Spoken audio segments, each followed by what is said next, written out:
Okay, we're on. Yeah. Um, I especially want to welcome everyone here tonight to the Takoma Park Community Center after the months and months of the terrible campaign and after the election of someone who unfortunately has appealed to some of the worst qualities um, in um, in American citizens. Um, and so I feel this reading, which is a reading of poets who have come from various countries to live here and make their homes, or poets who have always lived here but speak two languages, not just English, because it was a total accident that this reading happened to be scheduled for November 17th, because certainly when we made the schedule, I certainly wasn't thinking that November would ever come. So it just feels really good to gather together with people from all over the world who speak many languages, who have come to the United States and really contributed to our culture at this time. And it feels good to be doing poetry also now when it seems so necessary.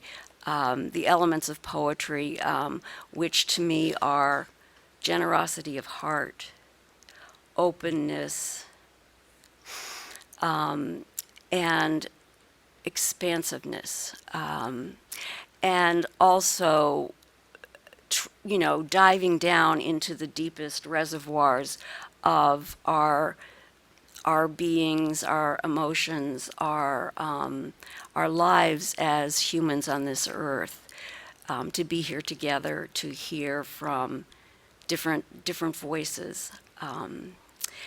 So, and altogether, these voices make a story. These voices, these poems, actually, to me, make one story, and it's the story of the lives of humans on Earth.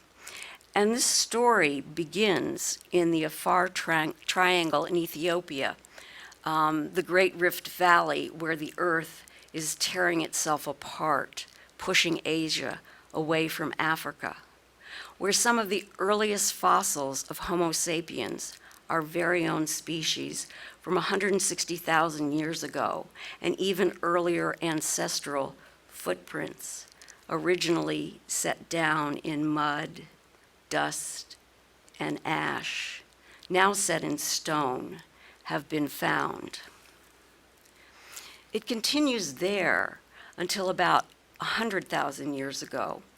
Later, when our ancestors, probably only a couple of hundred of them, under some impulse, with qualities we recognize as fully human, complex language, abstract thinking, the compulsion to make art, a hand for material innovation, left the mother continent, crossed what we call in English the Red Sea, which in Arabic is Bab el-Mandeb, the gate of grief, to migrate to all the most remote habitable regions of the globe, so that even those people we call Aboriginal, indigenous, are in fact the descendants of immigrants. Today, we are living through the greatest mass migration of our species. Nearly 1 billion of us are on the move, and as always, the final destination remains uncertain. And as always, some of us greet newcomers as family, and others think a wall of stone or brick, of barbed wire, can really separate those with whom we all have shared the same DNA for close to 500,000 years. Over those hundreds of thousands of years, our biology has not appreciably changed. And while culture and language have changed, consider that each child is born able to distinguish all the sounds of all the human languages in the world. And it's only as we learn one language instead of another that we lose the ability to perceive those sounds we don't continue to use. It seems to me that this is our first great loss. So I organized this reading as a way to regain, to hear again sounds that once upon a time were all ours, and to also think more deeply, perhaps appreciate more fully the sounds, the reverberations of languages we do own, and to demonstrate that poetry is truly our first language. And so you're going to hear poems in English and poems in a variety of languages that for some were the first language that they learned as children. And so I'm going to begin the evening with a reading from Zaina Azam, who is Palestinian American, and her first language was Arabic.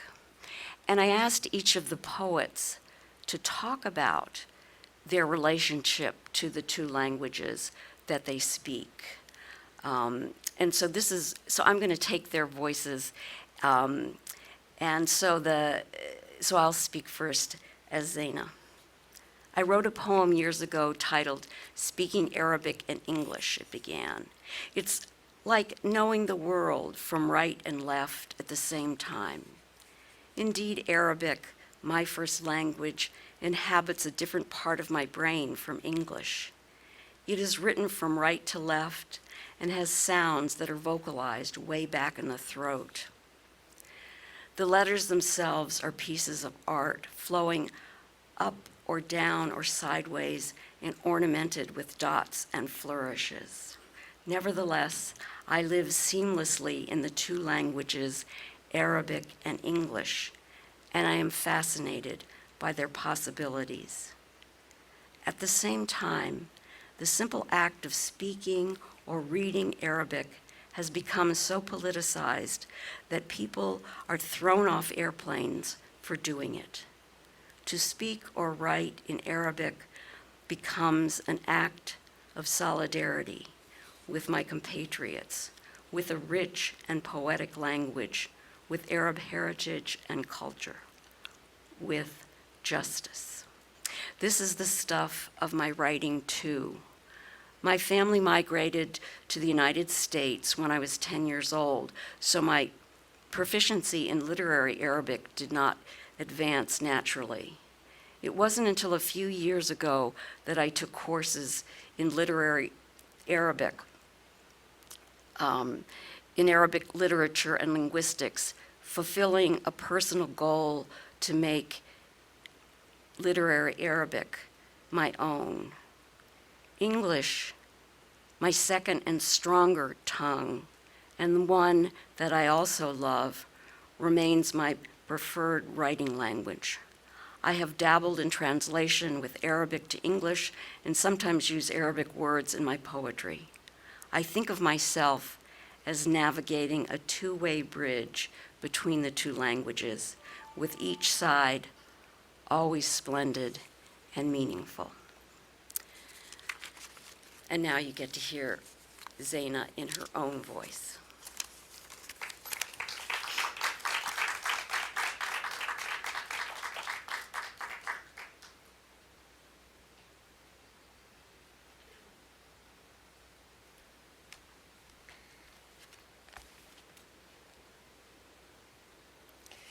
Thank you so much, Anne. I appreciate your generous introduction. Thank you all for coming. Thank you to my fellow sister, brother poets to be here, who are here tonight reading, and I appreciate all the people in the audience who came. As Anne said, I don't usually write in Arabic, but I wanted you to hear the language and to appreciate what I was describing in the paragraph that Anne read. So I'm going to read a couple of poems, one at the beginning and one at the end, by Palestine's national poet Mahmoud Darwish. He was born in 1941. He died in 2008, and I think he should get a Nobel Prize someday. He was displaced in 1948 and didn't have a homeland. Came back to Palestine, which was now Israel, and his experience was very much one of exile and belonging and questioning. The first poem I'll read is an excerpt. What I think I'll do is I'll read the English first so that you know what is going to be coming up when I read the Arabic. So this is an excerpt from his poem titled A Rhyme for the Odes. No one led me to myself. I am the guide to myself between the sea and the desert. I was born of my language on the route of India, tucked between two small tribes. Above them was the ancient religion's moon and the impossible peace. They had to grasp the astrology of their neighbor Persia and the great anxiety of the Romans so that the burdened time would release itself over the Arab tent. Who am I? This is the other's question. It doesn't have an answer. I am my language. I am an ode. 2 odes. 10. This is my language. I am my language.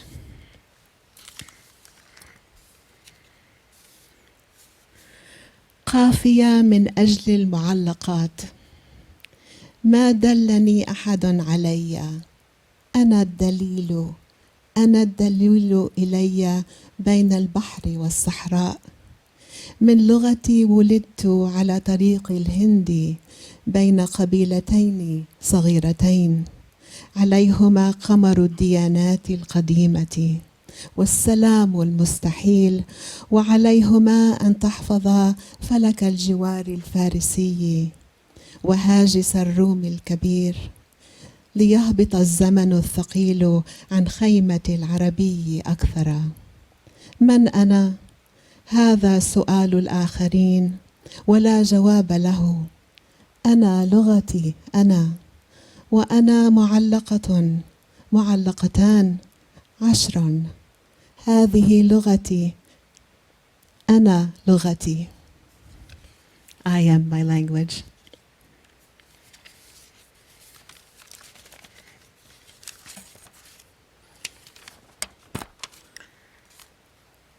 So Anne quoted from a poem that I wrote actually a very long time ago, and I wanted to read that to you tonight in the whole feeling of language and identity. Speaking Arabic and English. It's like knowing the world from right and left at the same time. Eyes and fingers and mouth nimbly reorient in a flash. A guttural sound slips just as easily as a soft S, as if tongue and teeth and throat row a boat together, ready to move and turn and tip with the slightest current. I search for my voice among these moving parts. Do you think in Arabic or in English? People ask. I wonder if thoughts are born as words, ticker tape between synapses. Maybe language is a pair of tinted glasses to look through and see everything in one color. Arabic green or turquoise, English a global blue. Or maybe language is a spoon that scoops up what we want to know and divides it into portions that make sense. Alif Ba and ABC come out from childhood, circling like bright moons around me, the planet. A simple song with comforting rhymes would soothe my spinning head now. I'm sure that there's meaning in the lyrics before they are sung and after they color what I see. Over the years, I learned to blend the two languages, make new harmonies and dissonances. Everywhere I go, I look for others who live in the dual, know the world from right and left, nimble acrobats, unafraid of the possibilities.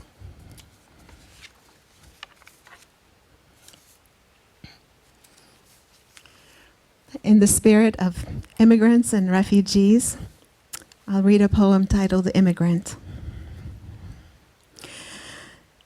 I grew up eating cheese with bitter olives, warm bread, scooping sesame and thyme in our beloved zait zaytun, that's olive oil. Names in my family all meant something, like a lifelong challenge. Zena is full of goodness, Bahij is splendid, Fatih is victorious, Samih clement. In my childhood books, words flowed from right to left. Direction didn't matter then. At 10, my family traveled east to west against time. I gained 7 hours of youth, lost my compass. In New York, no sea to swallow the sun each day. In America, no one on TV looked like me. People spoke as fast as they walked. Everything was large, washing machines, food markets, even bananas and red grapes. We settled in this vast, cold place with neither boots nor a sense of how to be warm. Snowfalls were beautiful and cruel. The freezing air slapped our faces each morning. Inside, there was the smell of garlic and onions frying, loud talking over the phone with relatives overseas. My family inhaled and exhaled politics like cigarettes all the time. They blamed the Americans, the Zionists, Arab leaders, communists, or a history that was simply unkind. All this over a good meal, always, as if the hunger was in our bellies and not in our hearts.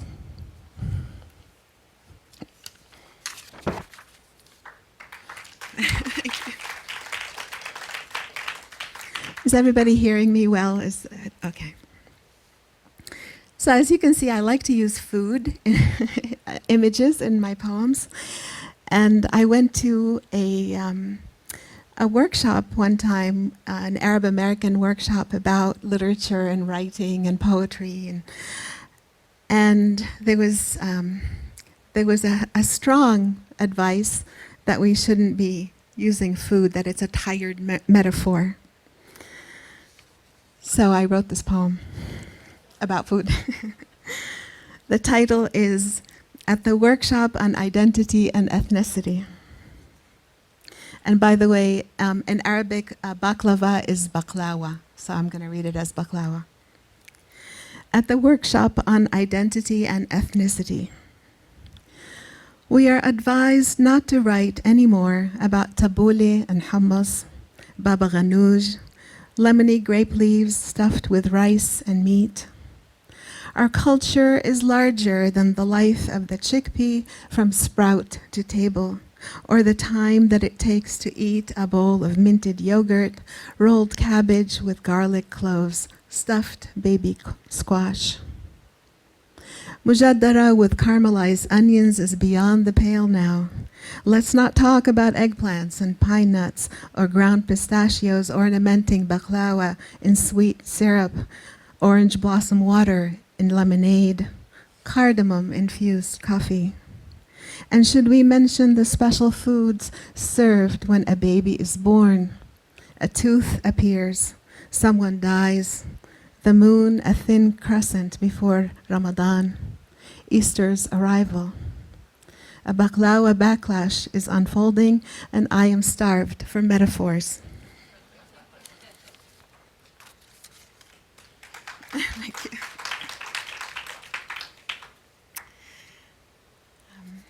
I have a little bit more time. Okay. I'd like to read kind of a sad poem. This is just a poem of mourning. It doesn't really bring anything new to the table, but it's just a mourning poem. There was a man named Adel Termos. He was walking in an open-air market with his daughter in Beirut.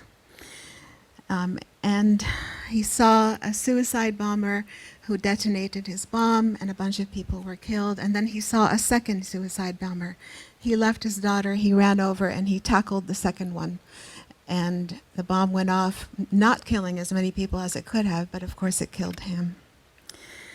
His story went largely unnoticed by the international community, especially as the news of the Paris attacks quickly consumed the news cycle. This happened exactly a year ago. His daughter's name was Malak. Adel Termos. Little Malak's hand suddenly released, your superhero body flung into a heat-fused embrace. What will she remember? Your thick brows, the look on your face before dashing, the smell of smoldering flesh. They will extol your quick thinking, snap two fingers to show how, like this, they will say, he decided that his life would end to save 100 others, a suicide sacrifice.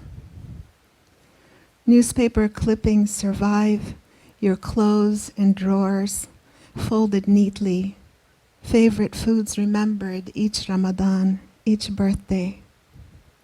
Reporters photograph Malak wearing your smile, your picture tight against her chest, as if holding it graces your face with life, as if the load in her arms obviates the one she will always carry.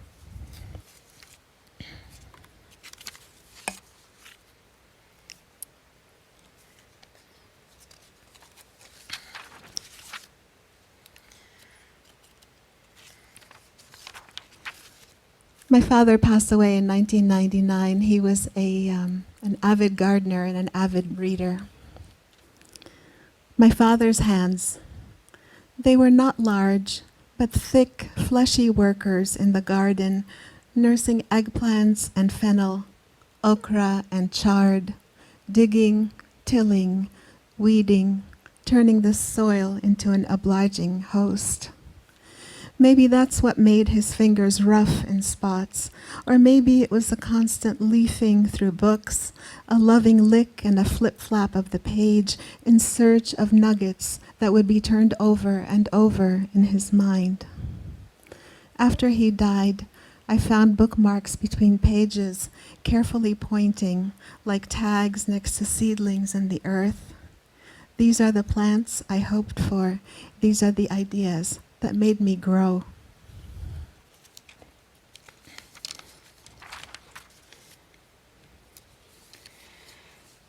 So as Anne mentioned, we've all been reeling from the disaster that happened last week with Donald Trump. Before that, there were all these reports about his sexual exploits, and it brought a lot of women out to talk about their experiences. And I remembered I had an experience that I wrote about. My Trump experience, although it wasn't with the Donald or anywhere near him, remains vivid and stunning, like his tape from 2005. I was 22, in skirt and sandals, returning home from work when footsteps behind me became louder, faster, and I felt a man's hand grabbing my crotch. To this day, the memory of feeling shaken, then scared, then angry, surfaces when I walk alone. My head turns at every sound, my eyes always vigilant, feet ready to bolt. All this even though the Trump-like offender ran away after the deed, victorious that he surprised me with his entitlement and got away with it. I hope the gods have punished him roundly by now, like rendering that hand useless for certain things, or making sure he doesn't win an important election. Unfortunately, the gods didn't respond to my prayer. I will end with another poem by Mahmoud Darwish. It's called Another Day Will Come. It is a hopeful poem. I wanted to end on a hopeful note. And here's the English. Another day will come. Another day will come, a womanly day, diaphanous in metaphor, complete in being, diamond and processional in visitation, sunny, flexible, with a light shadow. No one will feel a desire for suicide or for leaving. All things outside the past, natural and real, will be synonyms of their early traits, as if time is slumbering on vacation. Quote, extend your lovely beauty time, sunbathe in the sun of your silken breasts, and wait until good omen arrives. Later we will grow older. We have enough time to grow older after this day. Unquote. Another day will come, a womanly day, song-like in gesture, lapis in greeting and in phrase. All things will be feminine outside in the past. Water will flow from rock's bosom. No dust, no drought, no defeat. And a dove will sleep in the afternoon in an abandoned combat tank if it doesn't find a small nest in the lover's bed.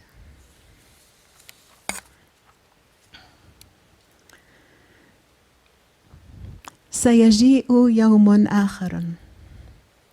سيجيء يوم آخر، يوم نسائي شفيف الاستعارة كامل التكوين، ماسي زفافي زيارة مشمس سلس خفيف الظل.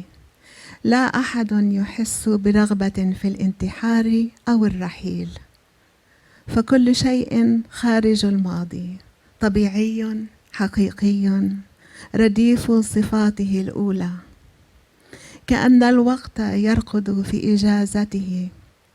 أطيلي وقت زينتك الجميلة، تشمسي في شمس نهديك الحريريين، وانتظري البشارة ريثما تأتي. وفيما بعد نكبر، عندنا وقت إضافي لنكبر بعد هذا اليوم. سوف يجيء يوم آخر، يوم نسائي غنائي الإشارة، لا زوردي التحية والعبارة.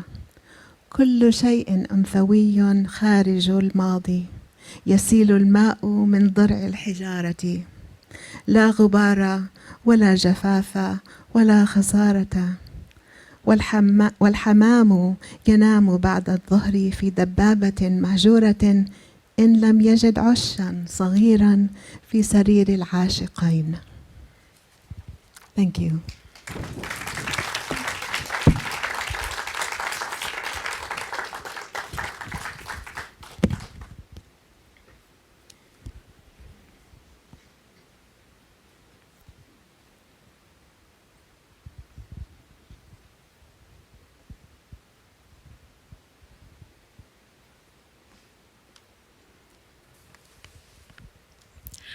Our next poet tonight is Yirmiyahu Aron Taub.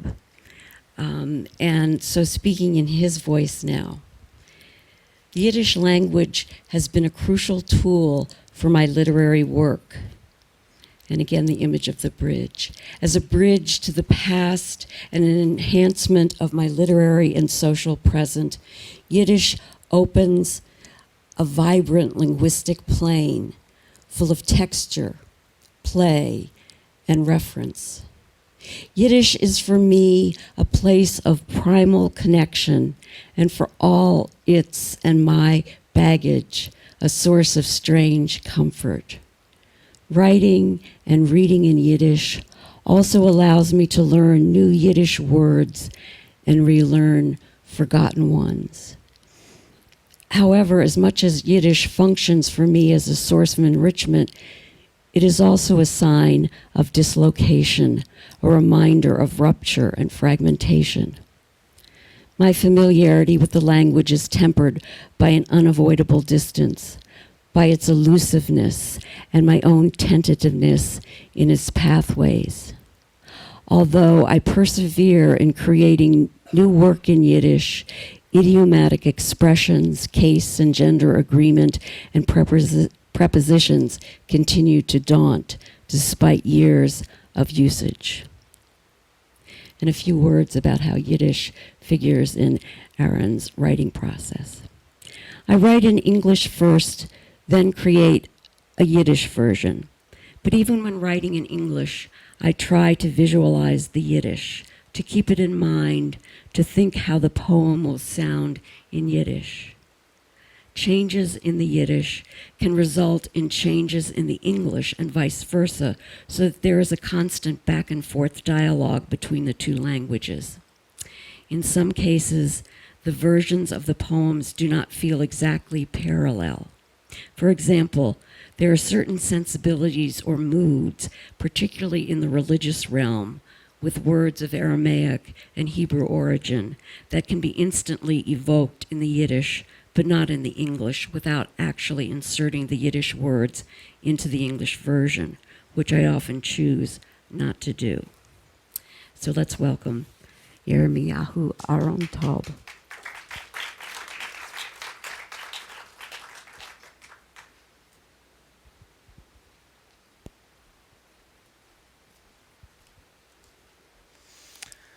So I want to echo Zaina's thanks. Thank you, Anne, for organizing this vital reading. Thank you, poets, and thank you all for coming. Let's see if I can do this.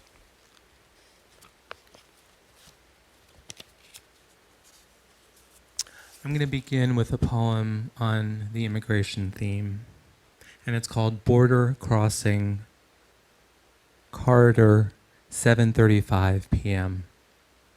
Hours after work's close, I stumble from lights drone, from navigating processing information jigsaw, the disappointment of volumes yet to be added and author name headings still unreconciled.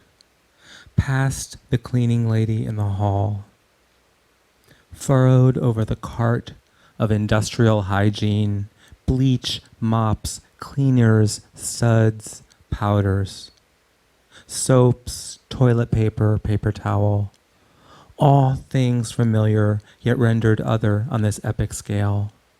Her ankles thickened from long standing, her hands gloveless, swollen from scrubbing, her wrists free of ornament, her body wrapped in sack and apron, her hair caged in netting. And I remember college jobs of house cleaning, how I relish the solitude, the absence of overseer, the peering into the nooks of strangers' secrets, the money for books, once even an early Jean Rhys first edition, the deliverance, however fleeting, from my father's mounting consternation.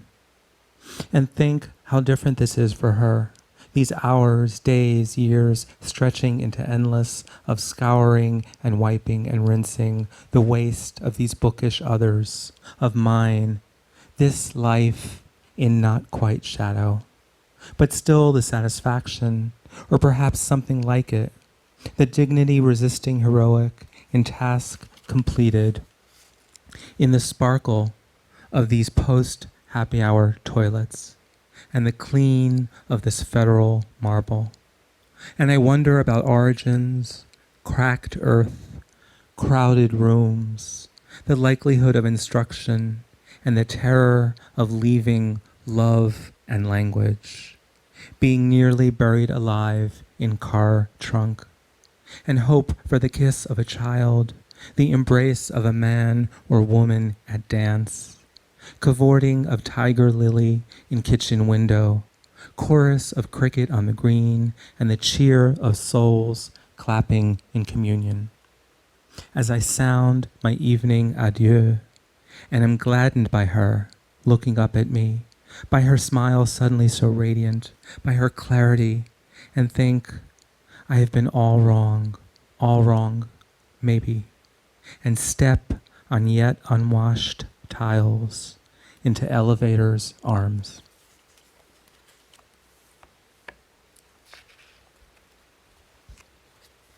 This next poem is about reading Yiddish in the Senior Living Center. And it's called Staged Reading. She responded to the ad at a friend's suggestion, albeit with reluctance. It had been decades since she had spoken the language, longer still since reading it. She had not been the most attentive of after-school students, as her mother used to remind her in an institution not unlike this one.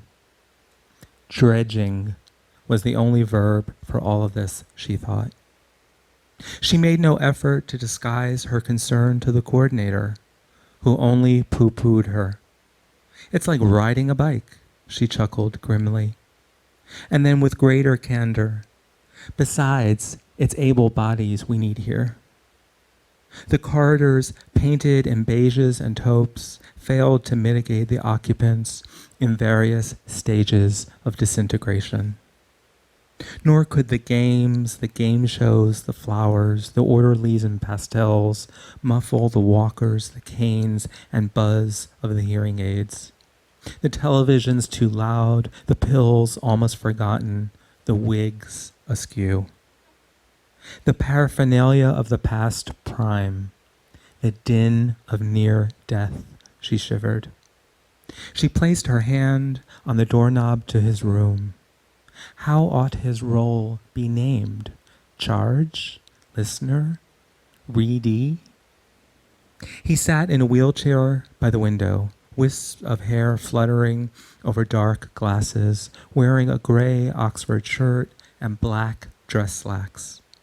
A whiff of aftershave hovering.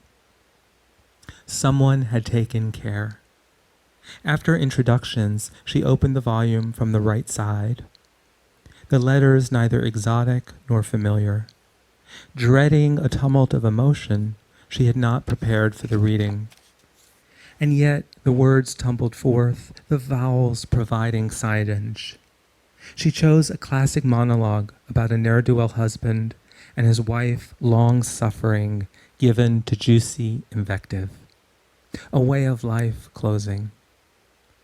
Sometimes he would interrupt, or rather call out along with the text, as if her reading simply confirmed what he already knew and had always known these many years, only waiting for someone, for her specifically, this no longer young woman in tweeds, to render it spoken. When she looked up or came to, night had arrived. His head did not droop, his eyes smiled. She blushed at his compliments on her reading, at his gratitude gushed. If only my students flitted through her mind. Jittery now, she leaned into his left ear, peppered with black hair. À tout à l'heure, she whispered. Of course there will be a next time.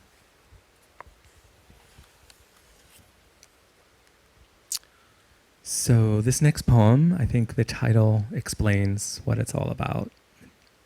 It's called Cataclysm in Hebrew Class, or How Yirmiyahu First Went Astray. And there are a lot of Hebrew phrases, but they're all either translated or kind of explained throughout. Yiladim v'yiladot, boys and girls, today is a special day. You have learned many songs, you have danced in a circle, You have performed Friday night in Friday morning class. You have drawn pictures of ritual objects, such as the menorah and the shofar. Who can tell me what the shofar is? And when is it blown? A ram's horn, and on Rosh Hashanah, the new year. Mitsuyan, excellent Yael. You have sampled many tasty treats, such as challah and ugiyot, cookies. Nachum, what is your favorite ugiyah? Ah, chocolate chip. Ta'im ma'od, very tasty. No, we cannot have ugiyot today, Gavriel. Perhaps next Friday. Aval hayom, but today is the day when you will begin writing the alphabet, the Hebrew alphabet. This is one of the most important days in your life. Remember, each letter is sacred, for this is the holy language. And the sages, our wise men, say, Otiot machkimot.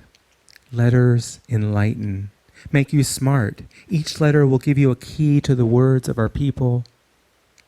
I'm going to pass out a machberet, a powder blue notebook, to each and every one of you so that you can practice your cursive hand, your handwriting. And I want you to take care of it, to consider it mamash, literally as holy as a Siddur, prayer book, and Chumash, Pentateuch, which you will get one day. Does everyone now have a machberet? Now, this is an aleph. This is your first step, Gedalia. How can you possibly remember your first baby step? So study its shape. I will draw it again. And now the letter bet. A little easier, huh? Who can tell me a word that begins with bet? Buba. Dal begins with the letter bet. Tov ma'od. Very good, Rivka. Bayit, house. Also nachon. Correct. No, baby does not begin with bet, Yosef. Baby is an English word, but the sound, b, is the same. Now, who wants to come to the luach, the blackboard, and write an aleph? Yirmiyahu wants to try. Tov, who can tell me what Yirmiyahu did wrong? That is correct, Uri. The half circle of the aleph has to be written before the line. Hebrew always goes from right to left. That is how it is different from so many other languages that use the ABC. Why does it matter, Yirmiyahu? You ask. I will tell you. Because that is what separates the Hebrew alphabet from so many other alphabets. You must start the aleph with a half circle on the right and not with the line on the left. It doesn't matter that in the end it looks the same. It must be written in the correct order. This is an important lesson. Do you understand this is important for Yirmiyahu and the whole class? I do not wish to embarrass Yirmiyahu. Chas v'chalila, God forbid. Don't cry, for it is said that he who embarrasses someone in public loses his place in the world to come. Tov, yiladim v'yiladot, that is enough for today. Yirmiyahu, you may sit down now.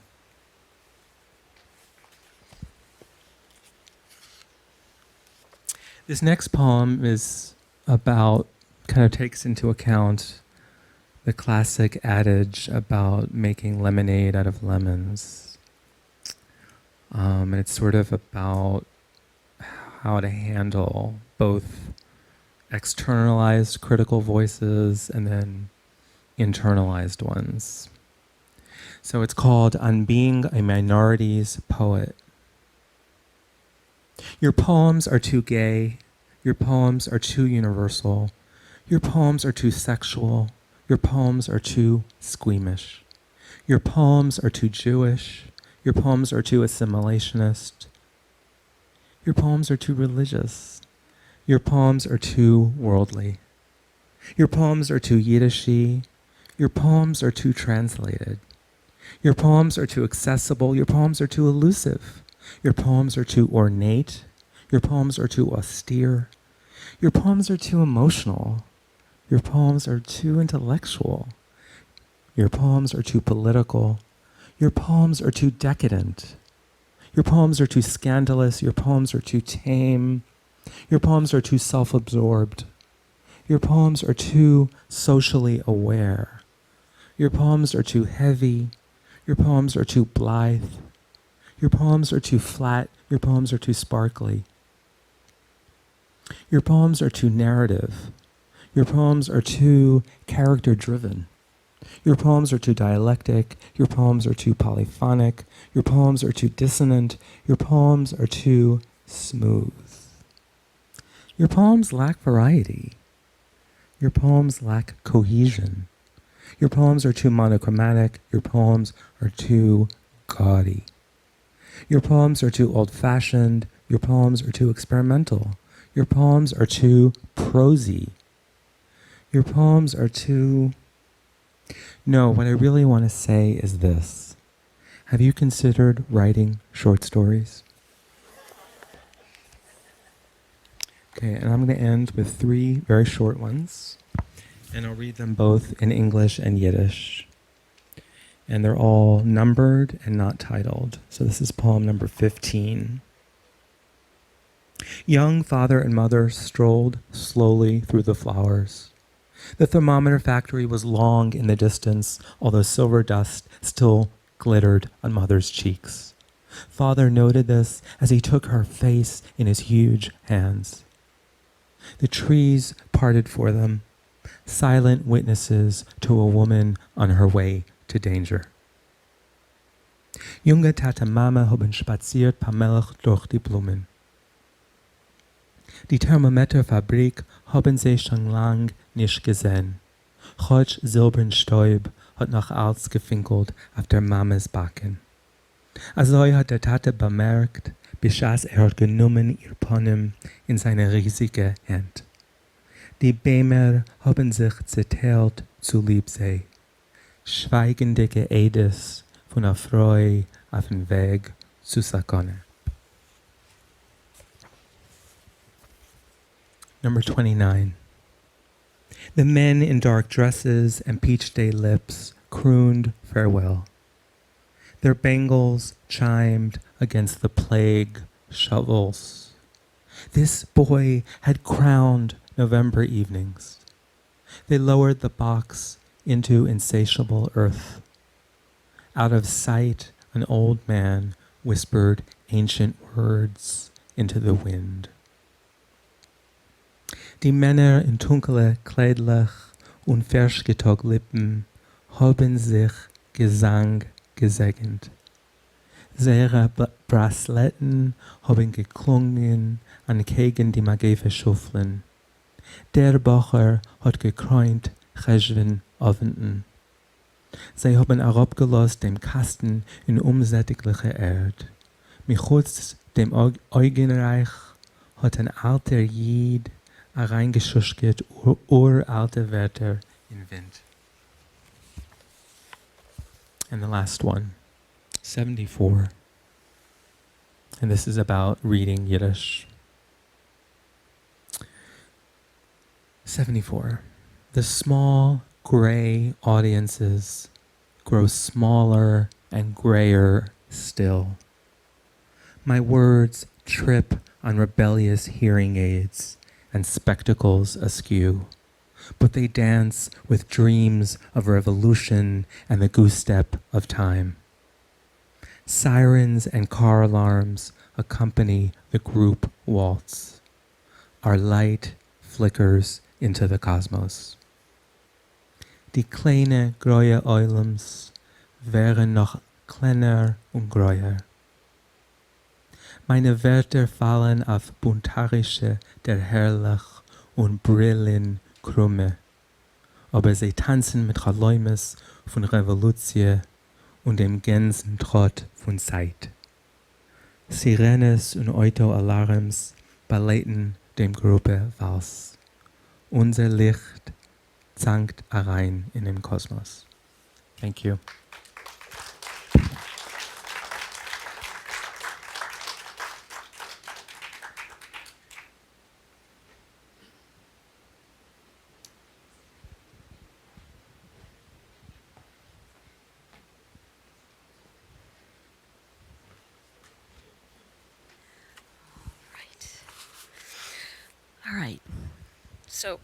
So this is like the passing of the baton at the Olympics. Our next reader is Martha Sanchez Lowry. She's originally from La Paz, Bolivia, but she started, even though Spanish is her first language, she started learning English when she was in kindergarten, going to a school that her mother founded in La Paz that was bilingual. And so by the time that she came to the United States to live, she already had a good start in this new language, of this new country. But one of the things that she complains about is because it was easy for her to speak English, that she felt like she didn't really get a good foundation in English grammar, because it was easier, it was so easy for her to just spout the English. And she complains because she feels like that's one of the things that makes it hard for her to write in forms in English. Although she loves form, particularly in the work of the Spanish Golden Age, and one of her favorite poetic influences, Luis de Góngora, from the Baroque Golden Age. And then growing up in this country, her mother it was really important to her that Martha keep up her Spanish as well. And so her mother asked her to read out loud out of from a magazine called Vision, which was the Spanish equivalent of Newsweek or the New Yorker, something like that. And she said she loved reading this magazine, even though she might not understand what the subjects really were, but it gave her a liberal bent in politics, and informed her view of the world. And she says, because I loved language, I was a great reader, and I was your classic kid that discovers the wonder of a library card. And I read in tree to branch form, both in English and Spanish, and later in French. I mostly write in English because it has become my dominant language, and I am of the school that doesn't like to mix it up in one place, as has been done in order to bring Latino literature into the academy. I prefer an either-or use of language, but over time, I have had to also mix up words in Spanish and English as a device to convey the meaning to the audience, almost a political choice. In response to this, I believe a poem which I wrote to deal with the tragic death of my mother, entitled Fruit of the Loom, is one of my favorites I have ever written, and a real reflection of how I dealt with language in my work. The poem follows my life in decades, and the first stanzas are all in Spanish to reflect the time that I lived in only that language, and then the remainder is in English. I have another poem where it's written in English, but there is a character, my grandmother, interjecting ideas in Spanish. And then Martha has been a translator, and so her approach to poetry, of using this back and forth of translating into English or translating into Spanish. And so she says, I love the act of looking up information, finding the right word, and also being taught new things from the words I learn. In a poem I translated called In This House I Lived, where every flower and tree in the poet's garden is enumerated, I found a way to garden and a language of flowers. I love the work of Garcia Lorca and Cesar Vallejo, and the musicality of their language in the original. I find that I don't accept the many translations because I own the secret in my knowledge of the language. This is the difficulty of translation. It is a heroic act which sometimes transcends the original in terms of art, but to the speaker of that original language can never be better. I feel lucky to have a duality in my life, this language secret, the joy of understanding another language, as was true when I studied French and my teacher gave me a present of the Petit Larousse. If you are learning a new language, you learn a universe of unknown. And I think that's what all our poets are doing for us tonight, taking us into an unknown and beginning to let us know something.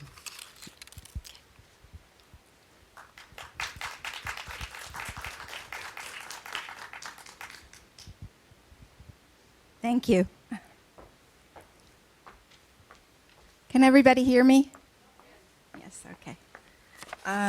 Well, I also have to thank Anne for putting this together and for bringing this group back together. We had met earlier, and it just was such a beautiful event that it felt great that we could do it again.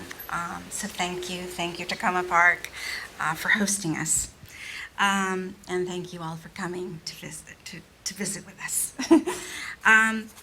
Well, we've been talking, and as Anne said, reeling with the results of the election. And as I mentioned, I grew up with this political household as well. And today, it was very interesting. The place where I work at GSA is hosting the transition team. The whole transition is happening there, and there was a demonstration as I got into work, and they were singing, which side are you on, which side are you on? Reminded me of, demonstrations in the 60s and 70s that we all, may have witnessed. So I wanted to read this first poem that sort of brings back that time, and it's about immigration.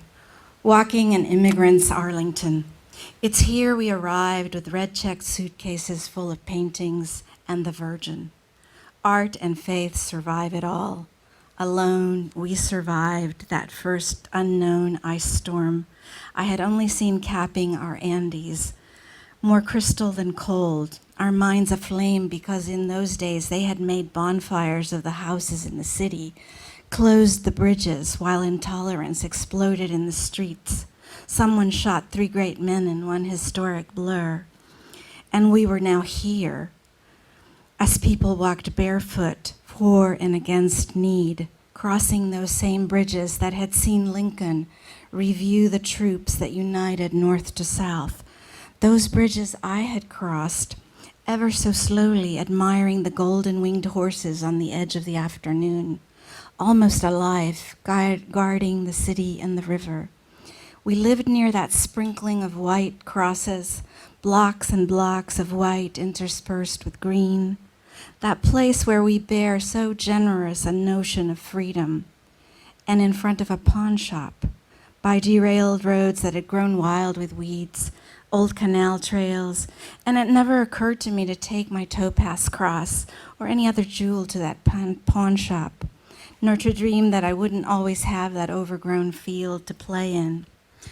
And what I do remember is the silence, then and later, the wide empty roads that here were too replaced, what was green and flowering, the old abandoned wooden houses sleeping under moss near the river, that charm of a small town growing unhinged, that now begs for change at the post office, the constancy of the river and the bridge, which still continues, dividing, separating north and south, this and that, all that was so lost in the past, each day visited anew by someone creating memory, while we who arrived so long ago saw it change slowly and in an instant.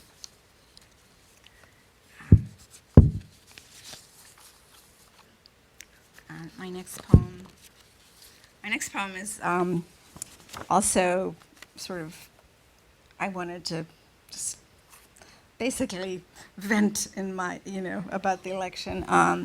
And it's, we've heard that there is climate change denial. So if any of you have watched the X-Files, there is an X-Files character in this poem, even though it's completely not about that. But the motto of the X-Files was "The truth is out there." And the poem is called Emotional Oil Spill. I dream a tidal night of 10,000 birds washes up, and from afar inland the makers of this night come to preside upon their poisoned composition, standing like lightning bugs in black-lit and wind-blown warmth, cigarette tips burning, their careless ashes hurtling towards meltdown on disappearing sands, now slicked black as far as the eye can see. Standing cavalier before this foaming canticle, deigning that nothing happened here, yet there is individuated form and life that was just a moment ago, perhaps, skylark moving across all oceans in grace with the four winds, or kingfisher, regally quiet, surveying earth in slim wire, waiting for the sun's green flash, or blackbird, red-winged, so intent at play in the loose purple loosestrife, that home was wherever we came at close of day, or great blue heron, dignifying in day-long guard of marsh, where all could call home amidst the sea and grass, or priestly crow philosopher marking passage of clouds in the sandy dune, or buzzard eater of unwanted waste serving a low harmony, or an exhausted dove that had come from Trevina, Moldinia, Zerpashis, Anjan, anywhere, everywhere. All these feather beings who could have met, may have met, cried and hurt, sang and flew, rara avis, who live their day despite these dark legions whose commerce is denial. And I'll go and read something bilingual. I'm going to read this love poem, which I have both in English and Spanish. It's called Chinese Ink, India ink, for those of you who ever used it. Chinese ink. I remember the room, the window framed by a fig tree, and the smell of tangerines. In the distance, I came in, completely willing to kiss you by that window, and you only wanted to teach me how to use Chinese ink, that rare liquid that is no longer used, the glass container so exotic with which everything and nothing could be written on that day so far away, without precedents, everlasting. The stroke of a feather, the knowledge needed to handle it, to not stain oneself, to smoothly mark the parchment, black, so fungible that if I wrote you, there is no way to erase you. Only leave the page marked, black marbled veins, the taste of tangerines and ripe figs. Tinta China. And by the way, I wrote this poem first in Spanish, and it's a translation of my own work. Tinta China. Me acuerdo del cuarto, la higuera al borde de la ventana y el olor a mandarinas. Más allá. Entré dispuesta a besarte lentamente frente a la ventana. Y tú solo querías enseñarme a usar tinta china. Ya ni se usa ese envase tan exótico con el que se escribiese todo y nada. Digo, mucho antes de este hoy, tan sin precedentes, imborrables. Ese deslice de la pluma, esa sabiduría de manejo para no mancharse y que todo salga liso, negro, tan indifundible que si te escribí, no hay cómo borrarte. Solo dejar la página embadurnada, mismo con venas negras enmarmoladas, con sabor a mandarina y higos dulces. Okay. And this next poem is also an immigration poem. When we first arrived here, we went to a boarding house. We had were boarders in a boarding house that was owned by a Bolivian lady on Massachusetts Avenue, right near DuPont Circle. And it's a beautiful statue. The statue at DuPont Circle was designed by Daniel Chester French, who also designed the Lincoln Monument. And it's carved by the same folks who carved the National Cathedral. And so it's very beautiful. The model for the fountain also was somebody who who supposedly embodied America. She was the model for some work that was called America. The statue at DuPont Circle. American girl, we landed at your feet and took off to sea that first aimless winter walk after the January peregrine mass at St. Matthew's, while waiting to go back to Mrs. Maldonado's rooming house, which closed from 10 to 4 to discourage indolence. 2 days into our immigration, we found in this circled center of city a landlocked creature like us, yielding to the sea in an empty fountain that would flow in summer. From a great basin above her head, below in the curves of the maiden's arms, birds sheltered from the snow and hid in her robes which hid the world. From her hip bones, ships were setting out. I crushed into my mother's for warmth on one of those circular benches. I asked what it all meant, being 9 and in the habit of asking what it all meant, knowing the answers were going to be strange and bitter, tinged and sweet. Well, like the life I'd known up to then. She said it was for the sea we'd never seen, its strength. La vida contra viento y marea. Life despite winds and tides. Beautiful and strong like we would need to be, but lovely and loved, like the carefully carved, luxuriant hair of this American girl.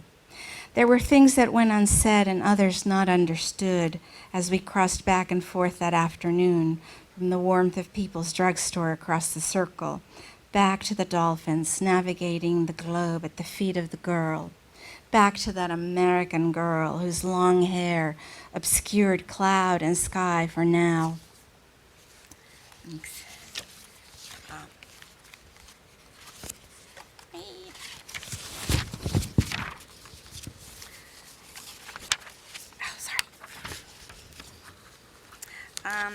And then this next poem, excuse me, oh, sorry, is the one that I mentioned or was mentioned in that introduction, which I translated. So I will read. It is a poem by Maria Quiroga Vargas. She was one of the greatest Bolivian poets, and I had, the privilege of doing some of her translations. And this is all about her beautiful garden. I lived in this house. In this house I lived. Who are they who will live here? In this house my life was myrtle and diffuse wallflowers. A rain of jasmine wove into my hair, and blackbirds and goldfinches called my name from sinuous throats. The patio, polished stone, the magnolia and perfumed flower.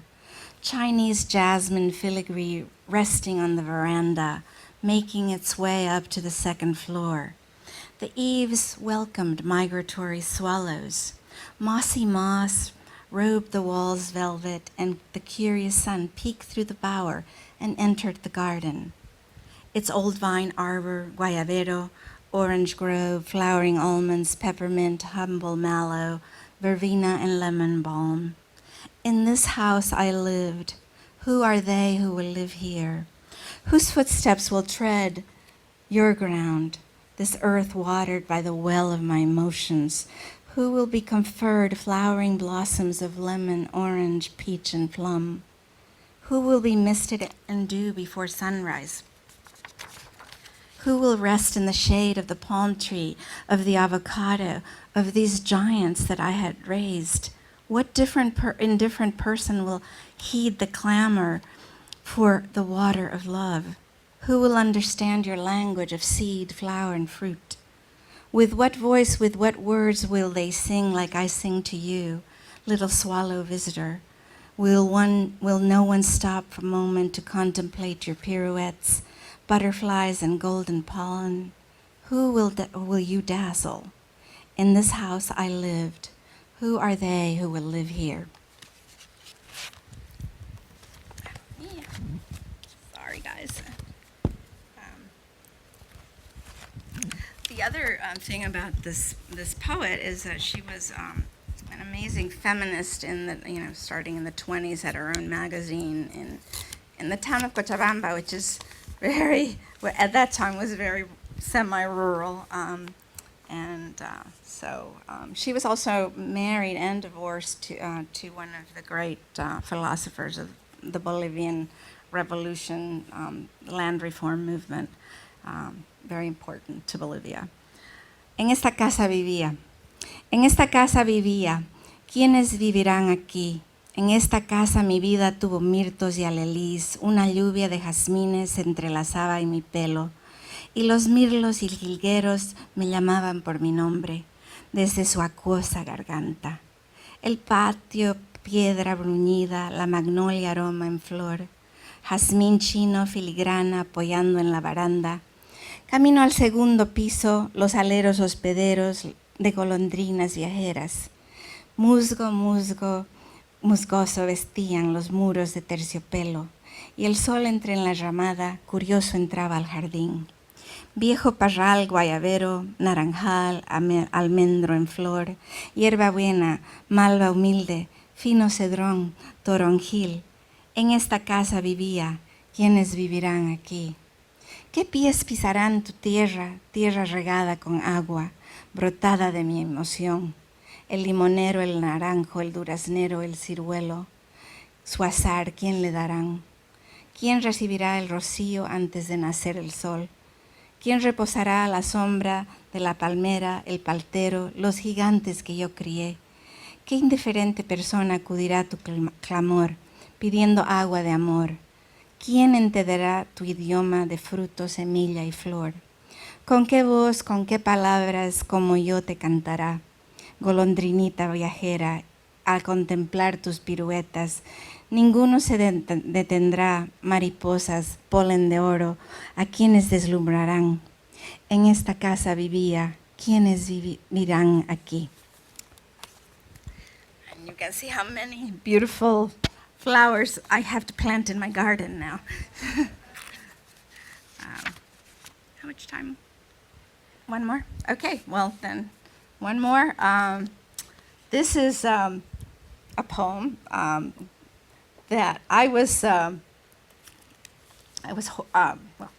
it's called Marking the River. School is a river, daydreaming out of tall windows, a cross-eyed watch of the silver flowing still. Your mother thought you a little slow, but learning was a wild place on the river's edge, where you set feasts of honeysuckle on broad green leaves, till they called you late from recess, back to the map-making, charting, and intoning of river thought. Then the run home in the river making rain, hot hail and thunder defiant, watching the river making that ran between the cobblestones. Late and much later there is spring snow, petal pink, drifting on the road, borders of shameless color, sloping away from the embankments. And the river is now marked by wires and silver flags, marked for a river race, that you could mark yourself in that same way, single skull cutting the water, so close to the mark and going forward faster than the river itself. Thank you.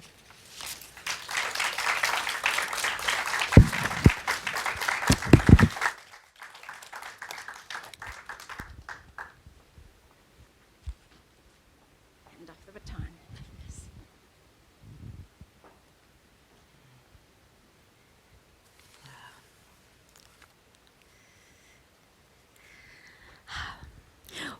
Whatever the subject of the poems that you've heard, I feel like they're all about food, about nourishment. And actually for me, words are food. And to hear words in languages that I'm not familiar with is just the most wonderful sensation for me. Our next reader is Danuta E. Koskosika, who is Polish and lives in Baltimore.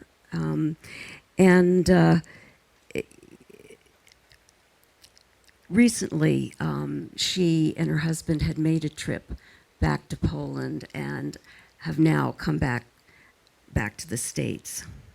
And this is what Danuta says about her languages. I live in 2 languages and 2 cultures, and it's so evident right now when I'm back from my 6 weeks in Poland. Right now, a huge part of me is still there, saturated with the landscape, the taste, smells, the minutiae of the way of living, plus the recurrent memories of the places I have known for decades and love to revisit. The last few days, whenever I got a chance to sit down to draft a poem, I discovered that some came out in Polish, some in English. On the other hand, in my first week back in the US, I did the first takes of 5 poems of a Polish poet whose book I came across in one of the many bookstores in Warsaw and plan to translate. To translate the concepts of his poems was easy in this in-between state of mind.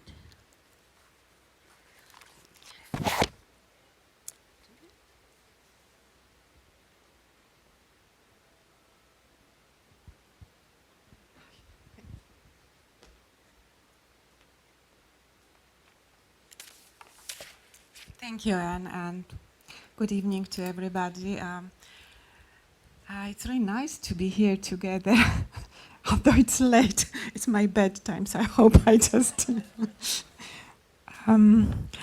As Anne mentioned, I'm still a little bit in between. This time was worse than ever. After the 6 weeks, it was totally wonderful, no problems, nobody got sick in Poland, so everything was so enjoyable, and I still kind of feel between. And so I start with a poem that I wrote back in, I think, 97, when I was coming back from Poland to the States, and I started that poem in Polish. You know, when I was on the airplane, and I started in Polish, and then somewhere over the Atlantic, I switched to English. So what I will do now, I will read like 2 lines in Polish and in English, the first stanza, and then the other 2 stanzas I'll read just in English. Are we okay with, can you hear me? Okay. The title is Face Half Illuminated, Half in Shadow. Pół twarzy w cieniu, pół oświetlone. Za okienkiem stalowe skrzydło, a pod nim warstwy szklanej waty. Beyond the small window, a woolly sheet underneath a dark grey wing. Odcięci od świata, cofamy zegarki. Najpierw ostrożnie o 1 godzinę. Isolated, we turn our clocks back. At first cautiously, just 1 hour. Z kolorów pozostają tylko szary, niebieski i biały. Zapijamy zagubienie, pustkę zapełniamy jedzeniem. Of world's colors only grey, blue and white remain. We drink over our losses, stuff the emptiness with meals.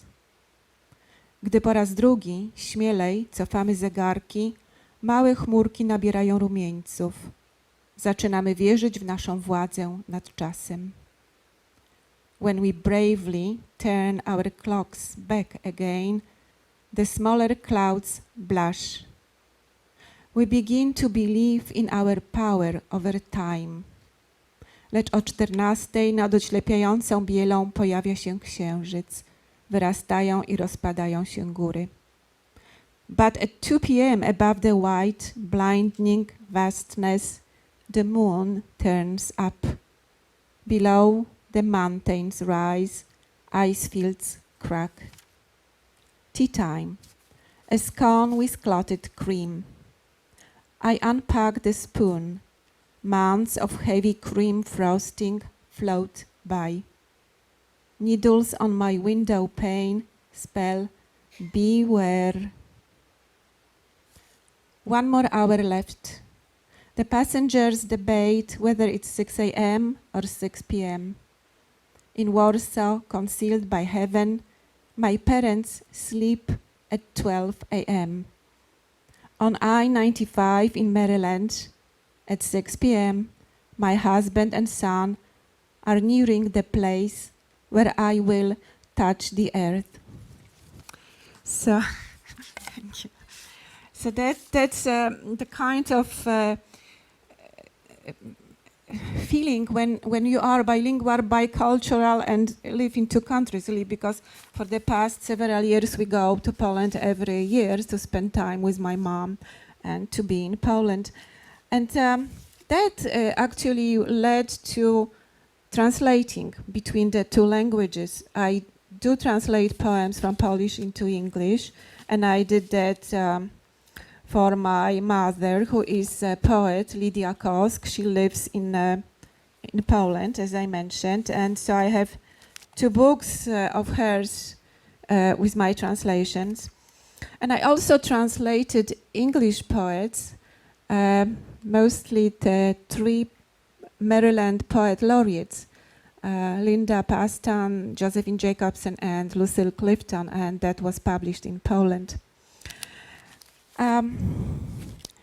Now I want to do a new poem, which I haven't read yet, and I will ask my husband to help me in the reading. And before that, I will ask Aaron to play the song, because at least a little bit, so that those of you who remember the song will get into the mood. The song is Sealed with a Kiss by Brian Hyland, and it appeared in 1962. And I have lyrics of the song in my poem. I hope this works. Right.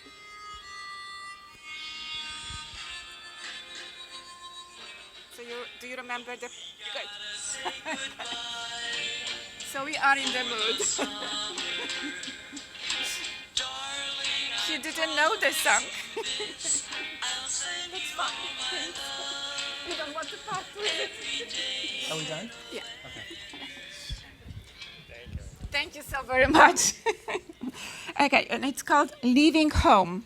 I Thought of You, and Sealed with a Kiss by Brian Hyland. So my husband will be reading those parts which are taken from the song. I'll send you all my love, every day in a letter.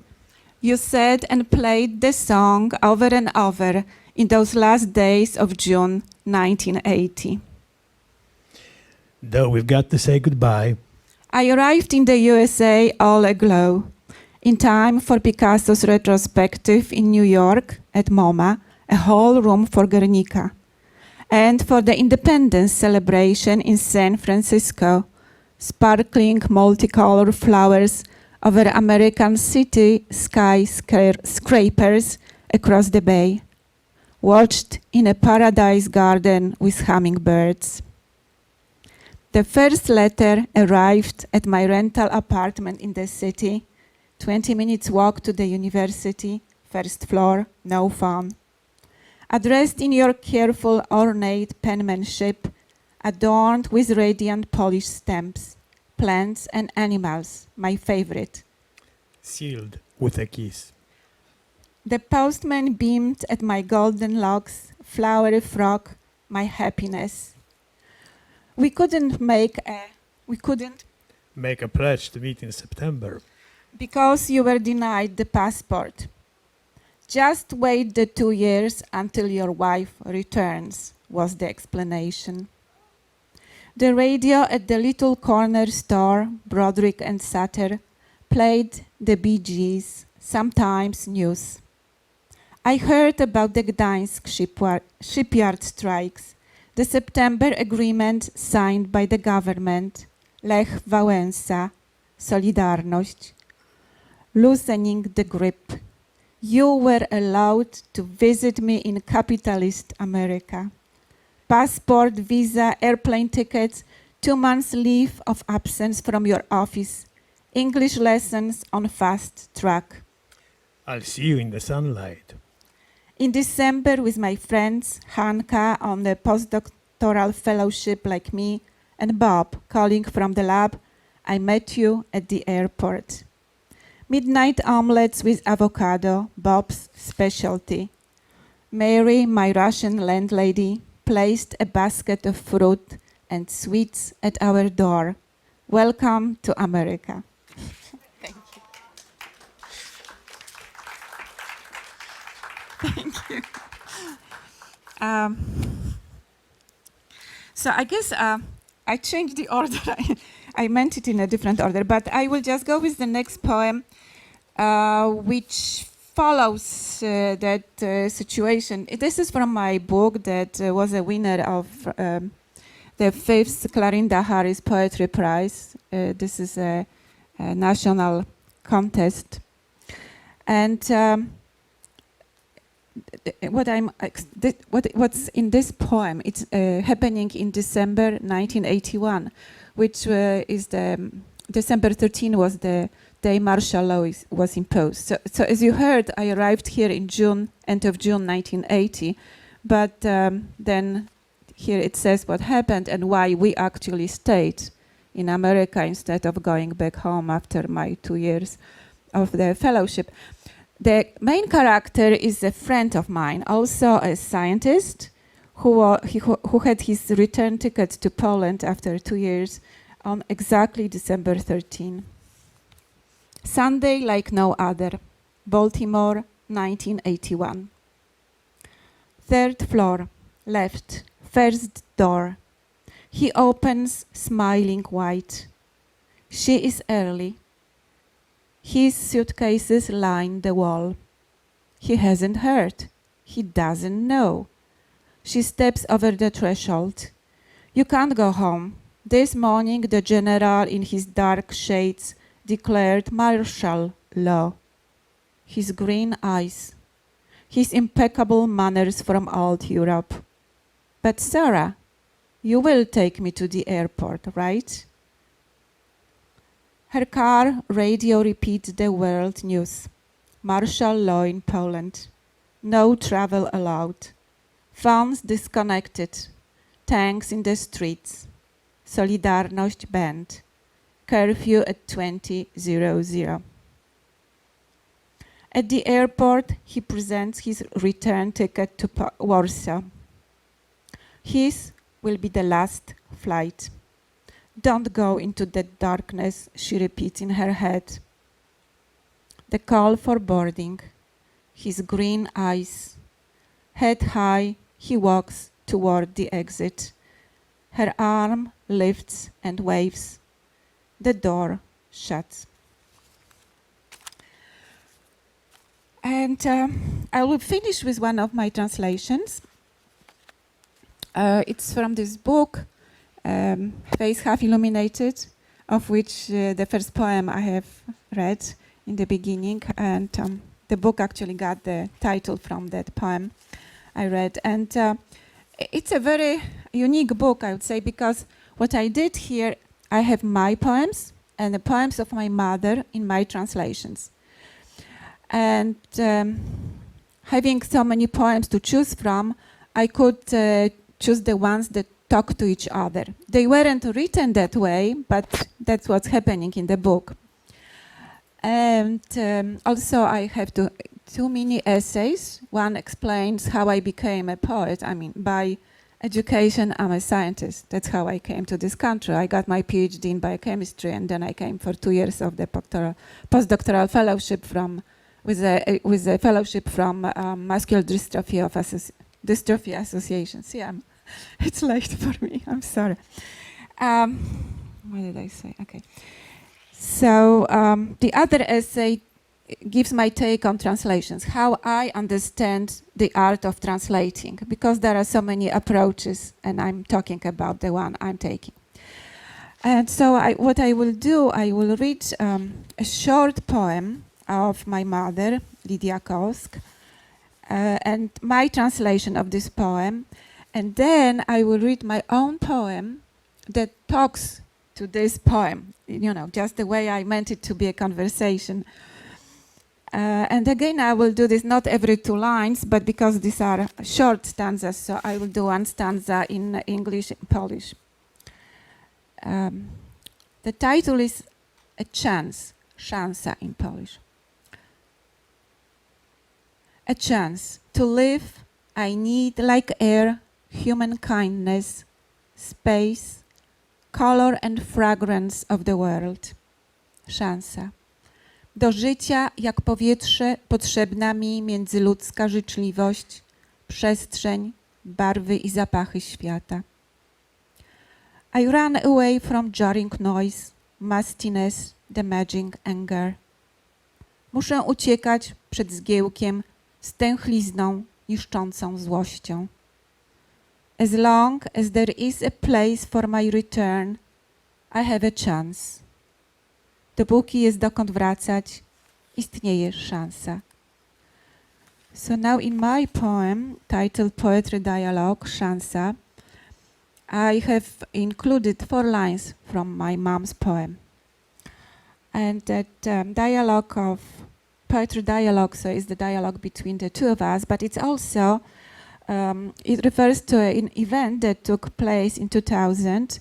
It was called Dialogue Among Civilizations, when poems were read all over the world at about the same time, as much as possible, with the time differences, you know. Poetry dialogue, szansa. Dialogue among civilizations is on. Names, faces, my face next to the microphone, my mother's name. I'm reading her poem. 1, 2, at the count of 5, the words come. A chance. To live, I need like air, human kindness. I translate her words, try their English counterparts for feelings, hues, sounds. Move them across the page, across the ocean.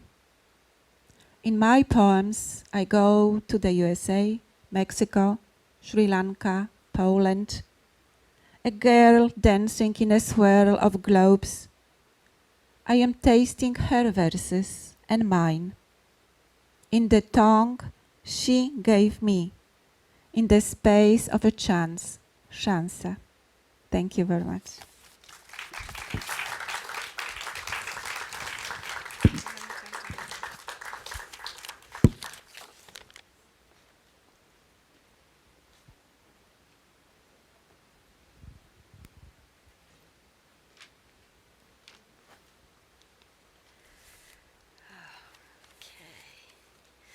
So we're coming toward the end of this relay. Before I introduce our last poet, I'd like to thank very much the city of Takoma Park, which supports the arts and has been so good to poetry. And also especially to Sarah Danes, who helps organize the various art programs here in Takoma Park, and to Marilyn Sklar, who's been working with us for these Third Thursday readings, and making sure that people know about it and that we have these wonderful programs.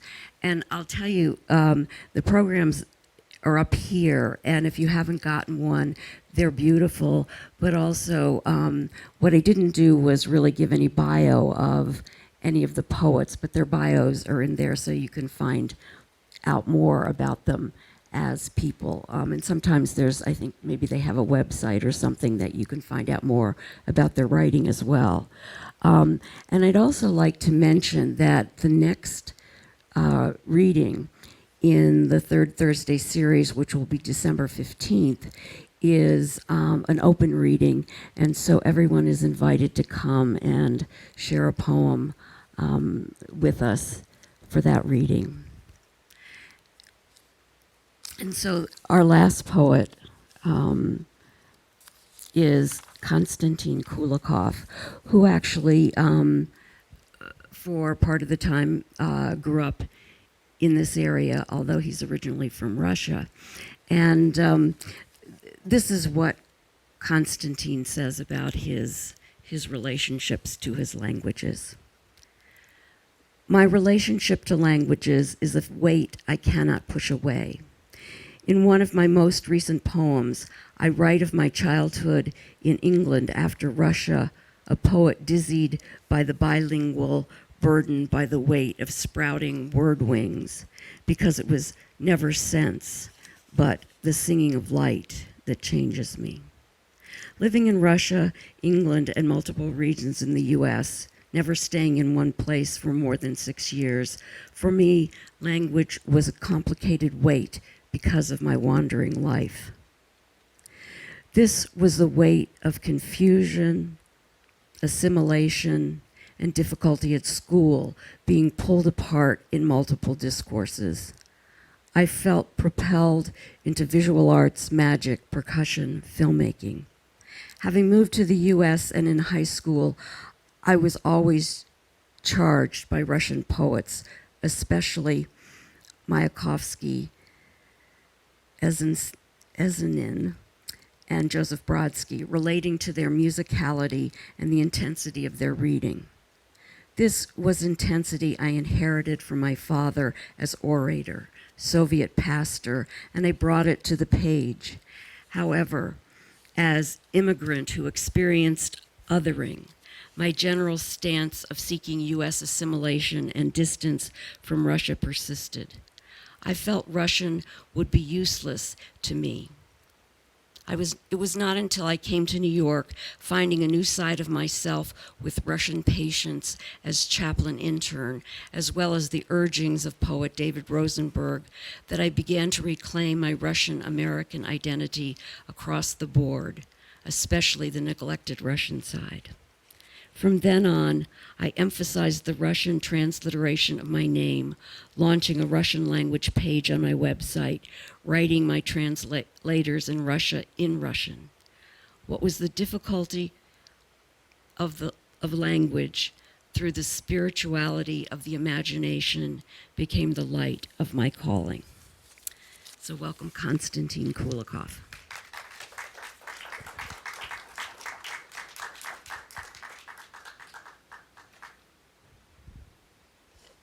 Thank you, everybody, for sticking around. I know it's getting late. I'm going to try and keep it to 3 poems. Does this one work? This one doesn't, right? Okay. I'll begin with a translation.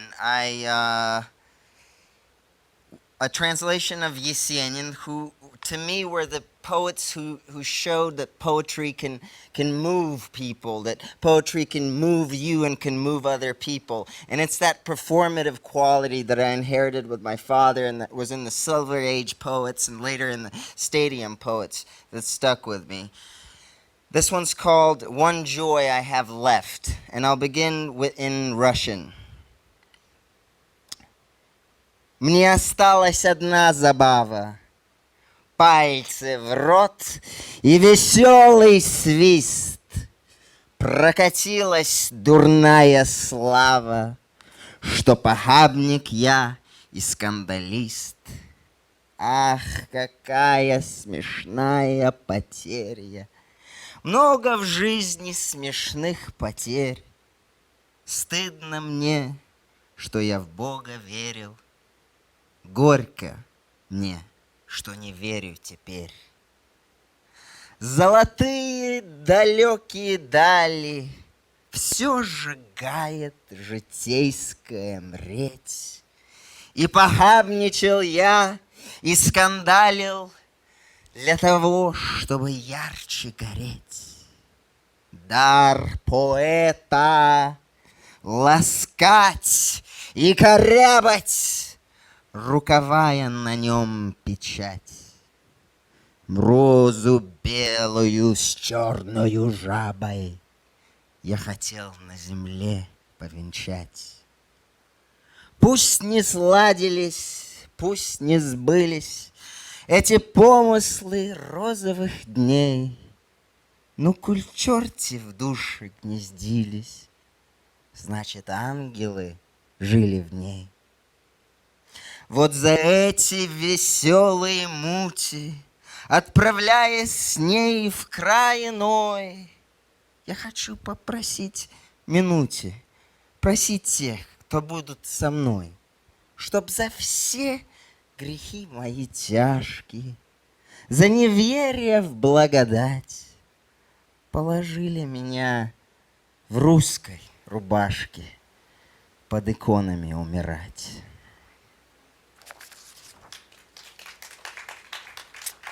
And here's the translation.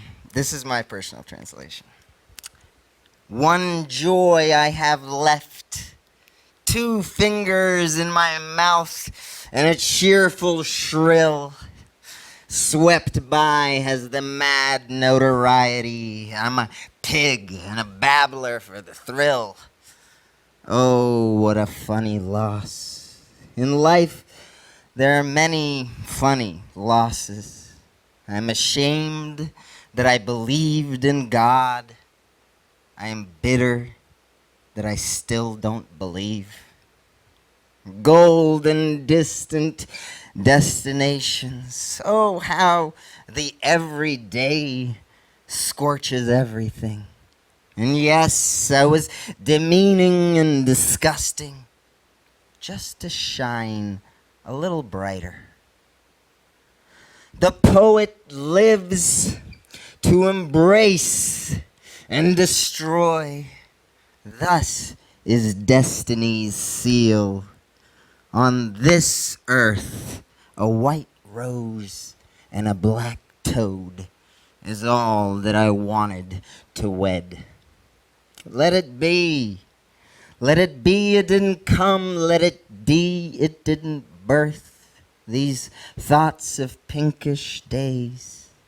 But since demons nested in the soul, that means angels lived in it too. For this murkiness of joy, bound for that different shore, I would like in my last minute to ask those that will be with me that for all my heavy sins, for my disbelief in grace, let them lay me in a Russian shirt under the icons for to die. Thank you.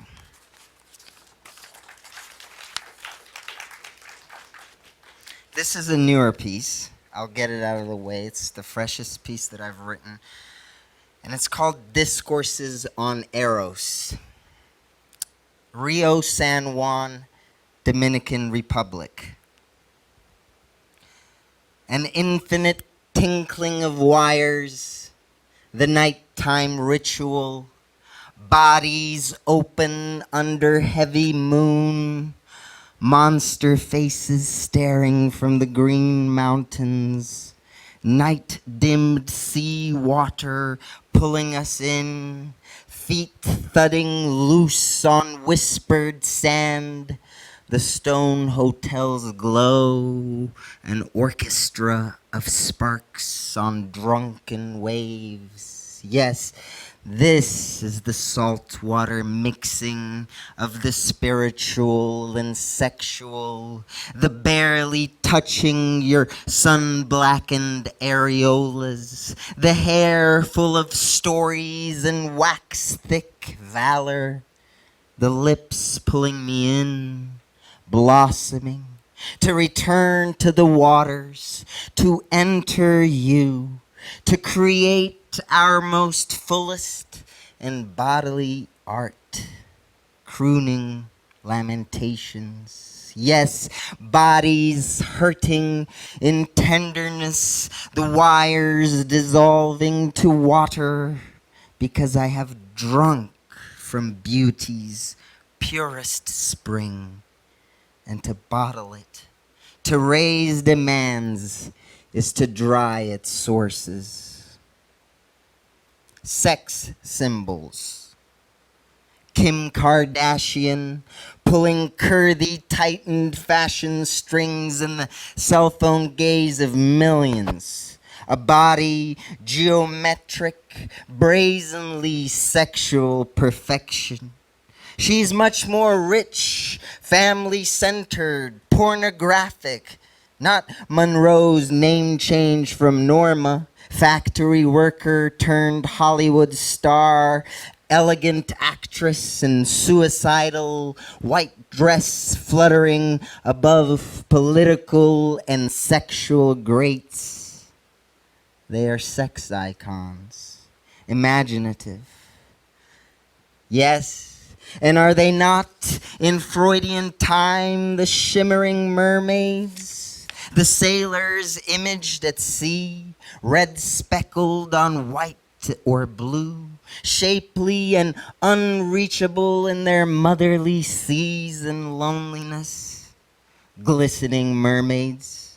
Could they not be illusions, just manatees over the waves? Or maybe it is the dawn goddess, the Indo-European Auzos, a beautiful young woman shining warm and honeyed as sun on wave. No, they are both mermaid and manatee, and I would argue they find their origins in the Roman Aphrodite, a goddess rising from the foam and blood spatters of a castrated sun god Uranus. And she is the essence of beauty. Call her Ditye, she who shines Athroas from ocean foam.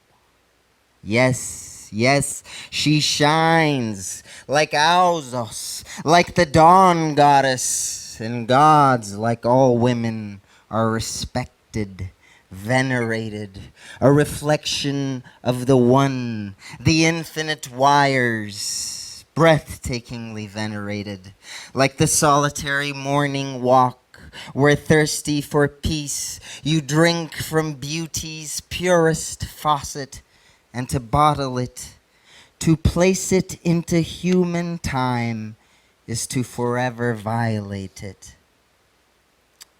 Nicki Minaj, plastic crux of sexual liber exploitation. Neon hips reverberating thick, divinely placed chest, Medusa and Venus of anaconda, teasing and castrating phallic fruit. Subversion. But we must remember the other Minaj, also from Caribbean seas, away from Mother Africa, Erzulie Freda of Haitian voodoo, who loves pink and blue, white and gold, shattering the Parisian and African look, sexually liberated and empowered, hated goddess by men gods, us dogs.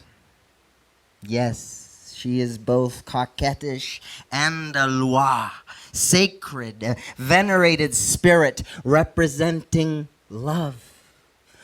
Love, virtue so pure and intense, she left every party crying.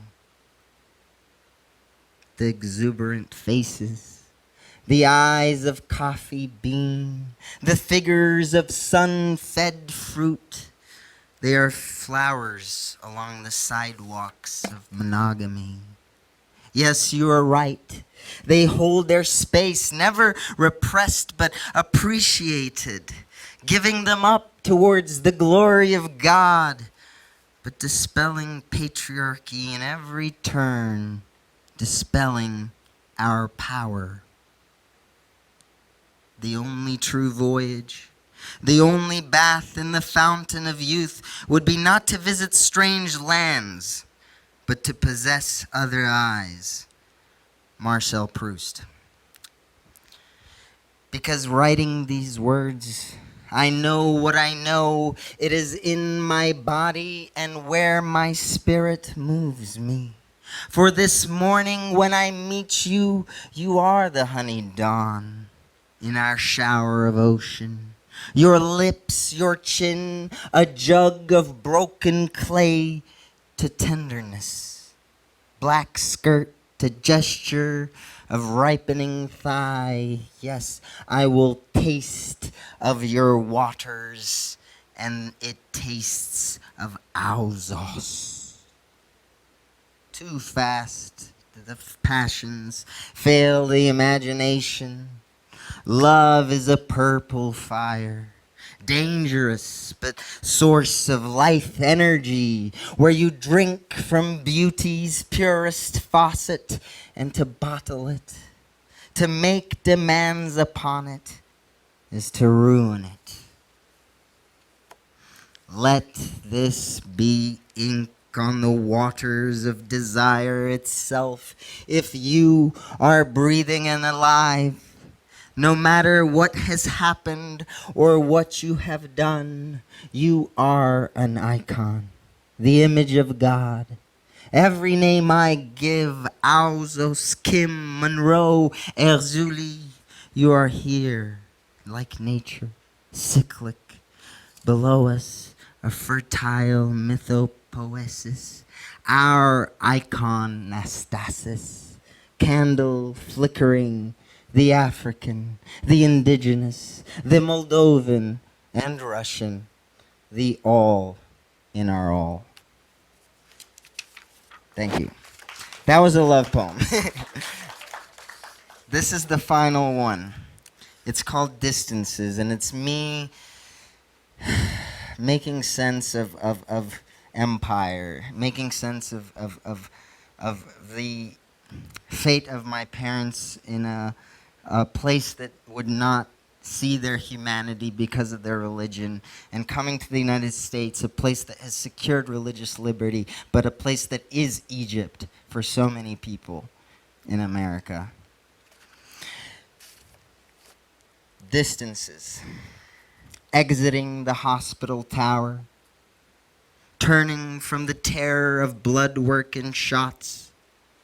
We whisk home the sled with supple milk bags marked Malako through the slush, a sheet of deadly snow kicked adrift by wind. Moving beside me, there are world's mother, womb-like, a Marian blue light circling out from the grocery, the oscillating memory, your presence, Lord. Oxford. It was never sense, but the singing of light. At 6, I abandoned the fraught letters of Scrabble strewn before our family of 4 to color ambulances smudged blue and green through a window in rain. A poet dizzied by the bilingual, burdened by the weight of sprouting word wings. Praise.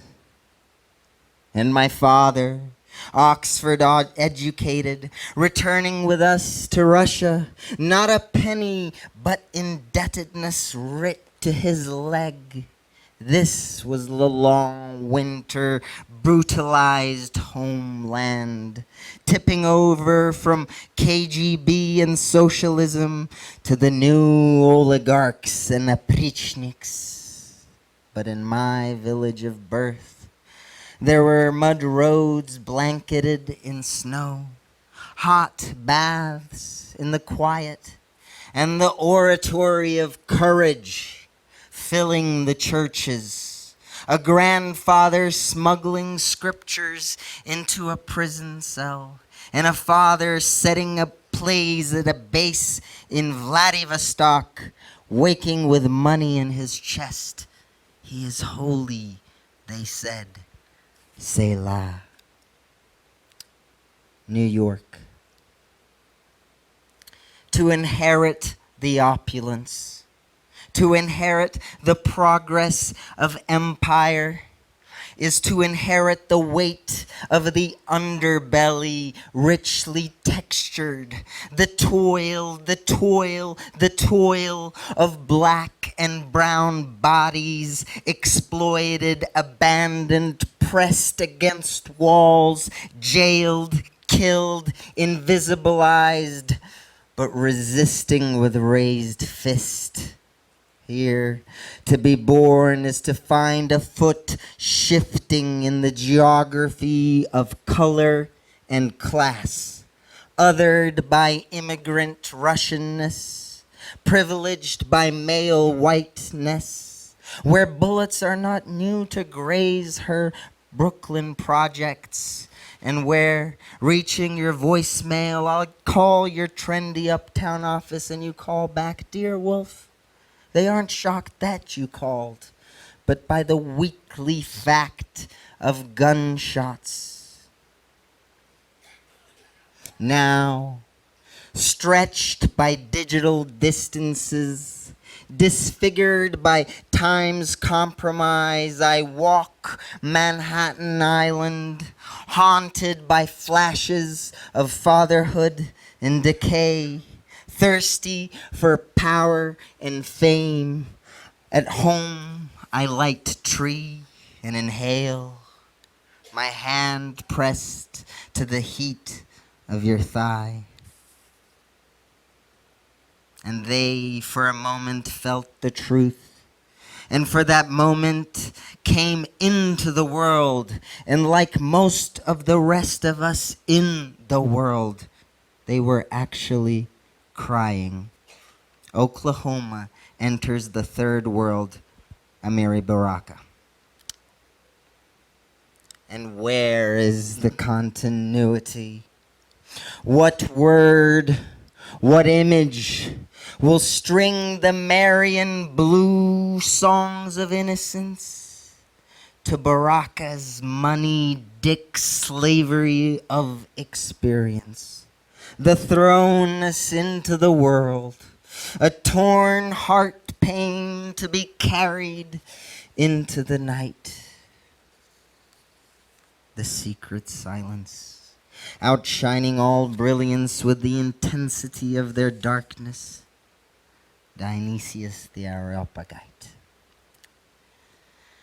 But when the truth emerges, roughened, a flickering icon, a gold-peeling talisman carried gracefully into our battlefield of the everyday, it will not be what is locked into our lone words, but it will be the dark light, the lit arc, the lit dark, emanating, reflecting between faces, the iris meeting the iris. And there, at the sight of pain, I will lift it all to you, Lord.